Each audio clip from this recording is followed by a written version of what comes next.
Hello, my name is Pirate Monkey, and welcome to a new series, Deus Ex: Mankind Divided for the PS4. It is a sequel to Deus Ex: Human Revolution, which itself is actually a prequel to Deus Ex and Deus Ex: Invisible War. Let's just get right into this. So we'll go new game. The continue is from a Twitch stream that I was doing. So here we go. There's give me a story, which is easy mode. Give me a challenge, which is normal mode. Give me Deus Ex, which is hard mode. And then I never asked for this, which is legendary mode. It's kind of funny how one throwaway line from a whole game became such a huge meme.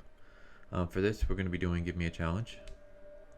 And because I've been doing standard with the Twitch stream, that's the one I'm going to go with because that's the one I'm trying to get used to. So it'll be standard. And we're gonna start a new game. Yep. And basically, do I want to watch a 12-minute recap that's pretty much recapping Human Revolution and kind of catching all of us up onto what's going on in the Deus Ex universe? Here we go. The year was 2027. Advances in biotechnology were helping people improve their physical and mental abilities to an amazing degree. Provided, of course, they had enough money. A new breed of people was emerging, half human, half machine. And in Detroit, at least, not everyone was happy to see it. I'd just landed a job as head of security at Sarif Industries, a cutting-edge biotech firm. David Sarif himself handpicked me for the job. Said he needed me to keep his people safe. My ex, Megan Reed, was one of them. Brilliant neuroscientist, Megan had found a way to make augmentations safe and affordable for everyone. All she had to do was present her research to Congress. But the night before her big meeting, my security measures failed. A team of Black Op mercenaries stormed into Sarif headquarters, massacring everyone in sight. 3 of the mercs were heavily augmented walking tanks. Their mission? Take out Megan and her team. I tried to stop them, but their leader tossed me through a plate glass wall. Last thing I heard as his bullets slammed into my brain was Megan's dying scream. I should have died with her. Only I didn't. High-end military-grade enhancements saved my life. The best augmentation Sarif's money could buy. It took me half a year to get a feel for her. Should have taken longer. But 6 months into my recovery, Sarif Industries was attacked again. This time, by a radical group of pro-human purists. Violent, militant, and fanatically opposed to human augmentation.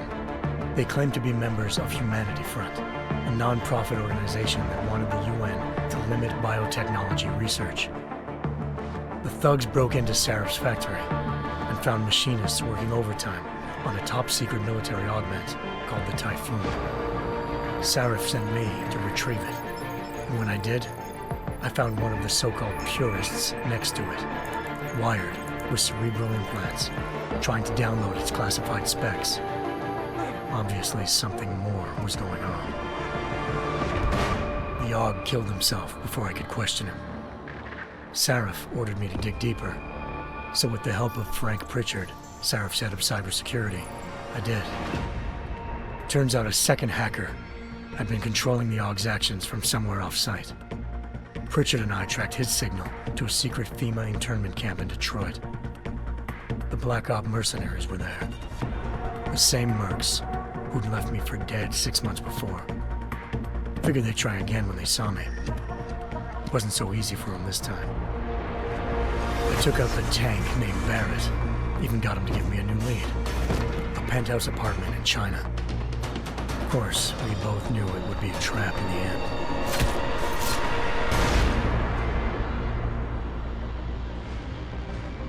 Hengsha Island, China. Home to a city so crowded, they had to build a second city on top of it.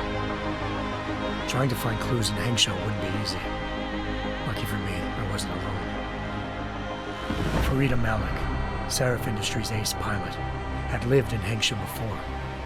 A good person to have on your side, she knew enough about the place to get me around. Malik dropped me in the lower city, close to the penthouse Barrett had told me about.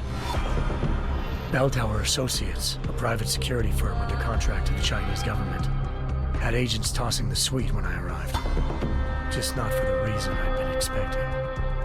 Turns out the man who lived there was a criminal hacker named Van Bruggen. The same hacker who'd been remotely controlling the Aug in Sarah's factory.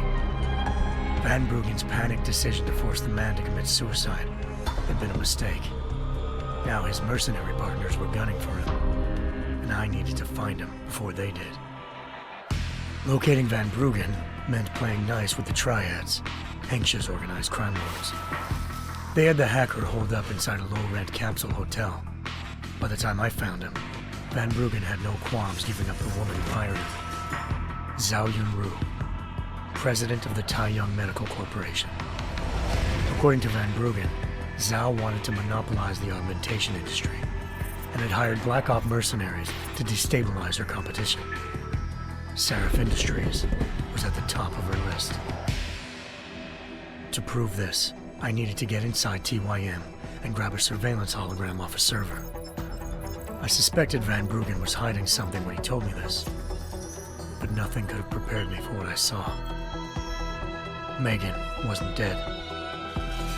She and her 4 best researchers had been kidnapped, spirited away somewhere while their kidnappers made it look like they were dead. Desperate to learn more, I confronted Zhao in her penthouse. She claimed to be a pawn in a bigger plan, and hinted at a group so powerful it controlled global interests at a whim. Then she slipped into a panic room and hit the alarm, forcing me to make a very quick exit. I figured Zhao was lying, but part of her confession made sense. David Sarif had been worried about his people.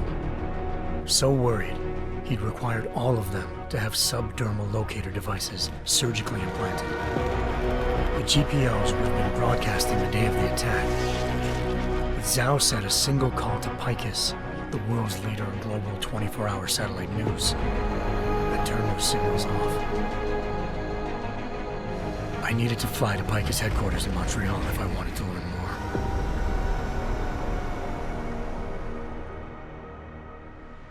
Eliza Cassan, Picus Communications' First Lady of News.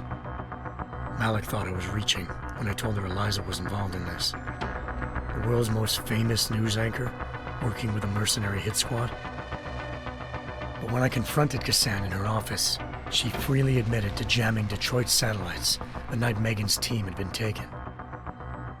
Said she's just been following her commands. I suspected she wanted to say more.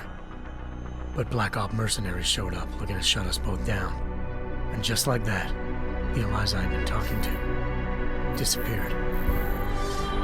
The mercs were led by an augmented killer I crossed paths with twice before, Fedorova, a woman who'd made silence her best friend. She waited for me to track Eliza's transmission to a secret server room underneath the Picus complex, then jumped me from behind. A deadly fight ensued. I made sure she never moved silently again. With Fedorova down, and no one left to keep Eliza quiet, she reappeared. Turns out Picus's First Lady of News wasn't a lady at all. She was a sophisticated AI program, engineered to monitor data streams and control what people believed. Eliza told me the mercs had brought in a Humanity Front doctor named Isaiah Sandoval to remove the scientist's implanted tracking devices while Detroit's satellites were down. She also told me to speak to David Sarif if I wanted to learn more. By the time Malik and I got back to Detroit, tensions between normal and augmented citizens had reached a flashpoint. Riots were breaking out in several cities, and the UN was being urged to intervene. Sarif was trying hard to convince Hugh Darrow, the inventor turned philanthropist who'd once been a leading proponent of enhancement technologies, to help stop a possible regulatory vote. Sarif had a lot riding on Darrow. Megan's discovery would have given millions of people the chance to evolve beyond their normal human abilities, and at the same time catapulted Sarif Industries to the top of the Fortune 500. According to Sarif, Megan's kidnappers knew this, and didn't want people evolving unless they controlled how it was done. He called his enemies Illuminati and urged me to keep searching. Determined to do so, I tracked down Sandoval via America's most outspoken augmentation opponent, Bill Taggart, Sandoval's boss and founder of Humanity Front. Sandoval admitted to operating on Megan's team when I confronted him, but said he hadn't removed their GPLs. He'd merely switched them to a different frequency. Pritchard was able to trace one of the signals to China. Malik and I immediately took off in pursuit. Unfortunately, the Illuminati were one step ahead.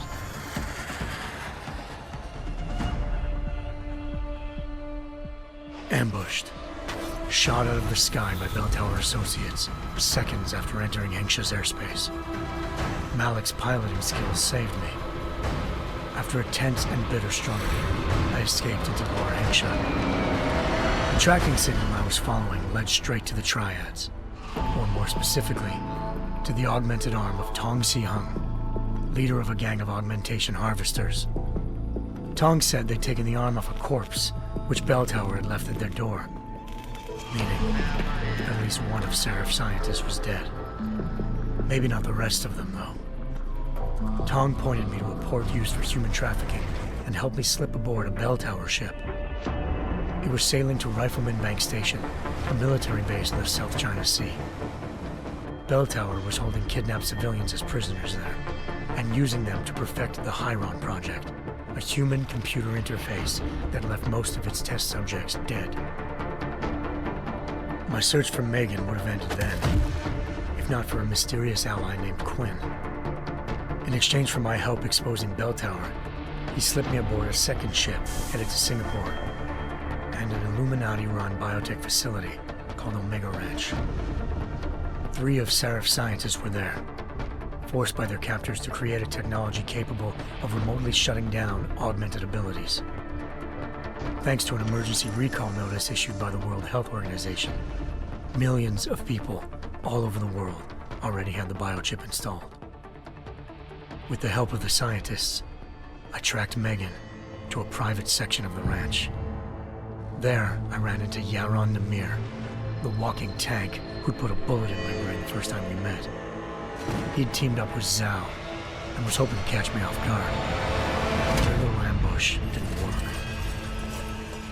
I found Megan in a suite belonging to Hugh Darrow, the billionaire philanthropist who'd Seraph had called on for help. Darrow had convinced her to go along with the biochip plan by promising to sabotage the tech. As she was explaining this, Darrow appeared in a global broadcast, telling the world that augmentations would be the death of mankind. Then he activated the biochips to prove his point. All over the world, augmented people flew into a killing frenzy. Darrow had betrayed everyone, and it was up to me to set things right. To do it, I had to reach Panchaea, a massive installation in the Arctic Ocean. As I raced through corridors built by an all-augmented workforce, I saw death and destruction firsthand. By the time I shut down Darrow's broadcast, I knew the damage he'd done. Still, humanity's future remained unclear. How would the world react to this sabotage? Would people ever regain their faith in augmentations again? What would be the Illuminati's next move? Only time could give us the answers.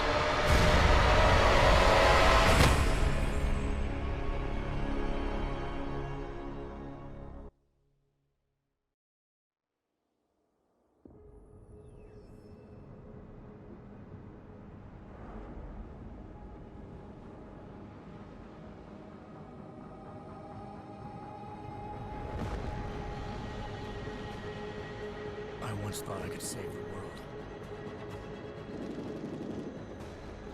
Now look at it.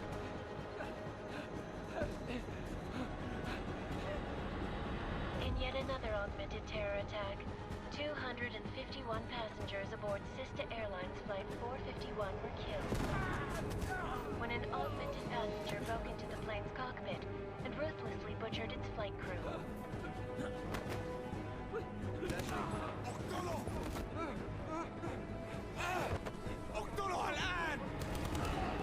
Details recovered from the black box recorder suggest that the man may have been suffering flashbacks to the Aug Incident, that cold-blooded killing spree, causing the greatest loss of life in recent history. Sometimes, you just have to let go. And embrace what you've become. Not gonna go all wonky on us now, Hansa, are ya? Well, if I do, McCready, I guarantee you'll never see it coming. Agent Jensen! Am I gonna have a problem with you? No, sir. No reason to assume you would. Good, because you are the only augmented operative on this team, and I intend to make good use of you. Listen up, all of you. We got a sandstorm barreling down our ass and we can't afford to make mistakes. We're going after this man, an arms dealer named Shepard. He's ex-Bell Tower, one of the Special Forces commanders who disappeared during the incident. And he's come out of hiding. That cannot be good. It's not. He's selling weapons and military-grade augments to terrorists. This is Aran Singh, the undercover agent who lured Shepard out of his hole. Best you see Interpol's got. For 3 years he's worked hard to get in tight with the Jinn, an Iraqi smuggling cartel that's infected the Eastern Hemisphere like a plague. Last week, our arms dealer sent a message to the Jinn, offering to sell them a shitload of black market merchandise dirt cheap. They told Singh to handle a buy. They're not gonna like it when Interpol disrupts their party. Singh's cover really that good? It is right now. We need to keep it that way. This is where the deal's going down. A half-finished high-rise hotel that's been abandoned ever since the incident. It's not a pretty picture inside. Let me guess. Most of the laborers were augmented with heavy-duty industrial rigs. So when the incident hit, and they all went schizo, things got gruesome real fast. And no one, except for some homeless junkies, have been inside the place ever since. So what's the plan, Director? Singh's meeting Shepard on the ground floor, inside the hotel's main atrium. He sent the bulk of his Jinn crew to the penthouse levels to secure a vantage point. I want McCready's team to take up positions overlooking the atrium and make the arrest. Jensen, you're going in solo from the roof. My objectives? Keep the Jinn from joining the party. As far as we can tell, only one route connects the atrium to the penthouse level, a halfway decent elevator shaft. Here. I want you to block access to it. Fine. Just cut me loose. Do you plan on relying solely on your augments for this one?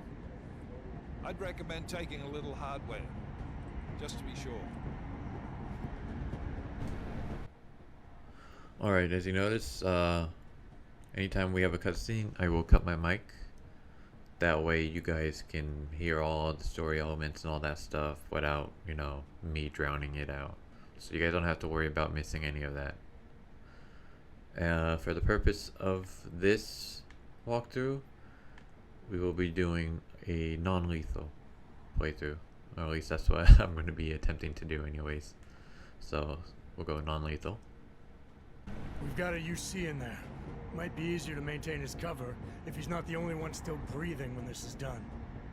Smart thinking. Yeah, but if anything does happen to him, you'll be telling his wife. After you get out of the hospital, of course. What about range? There's lots of wide spaces and high ceilings in there, but a number of tight and constrained rooms too. So it's a crapshoot, really. I think I'm gonna try distance weapon. My plan is, if it comes to short range, then I will try to do a non-lethal takedown. So, I mean, the whole point is to try to keep them away from us. So we'll try to pick them off from a distance before we get in close. So we'll go with the tranquilizer rifle. Well, I'm not looking to play dice with anyone in there. Give me something with distance. Your call. Less chance of being seen and compromising Singh that way. One last thing, Jensen. Singh said the Jinn are using some sort of portable Wi-Fi device to boost communications. He's got a better chance of maintaining cover if you disable it. I'll keep an eye out for it. But aren't we on the clock here? You said there's a sandstorm moving in. There is, and we got the intel on this mission at the very last minute. So we're scrambling a little. If it comes to it, your number one priority is keeping the Jinn out of that atrium. Copy that. Time to put away your heavy thoughts, gentlemen. We're approaching the target building. You're up first, Jensen. Let's do this. Task Force Actual. This is Knife Leader. Engage Hush drives and descend to Angels 1-5.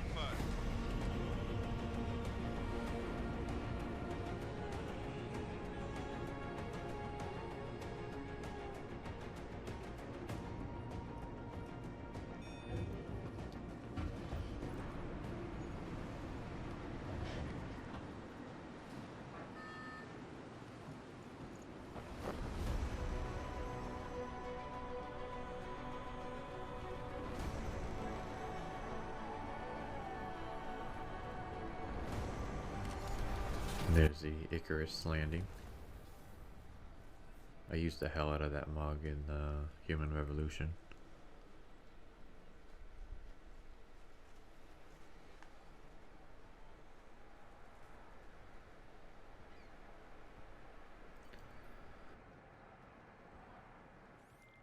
Team leader, this is Jensen. I'm on the roof.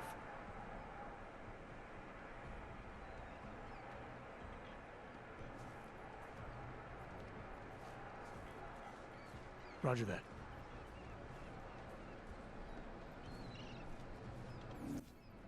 Okay. Because of the long intro, I'm gonna have to end this here. So this is the end of episode 1. I'm sorry that we didn't really get into any actual gameplay, but we will with episode 2. So I'll see you guys next time. Later.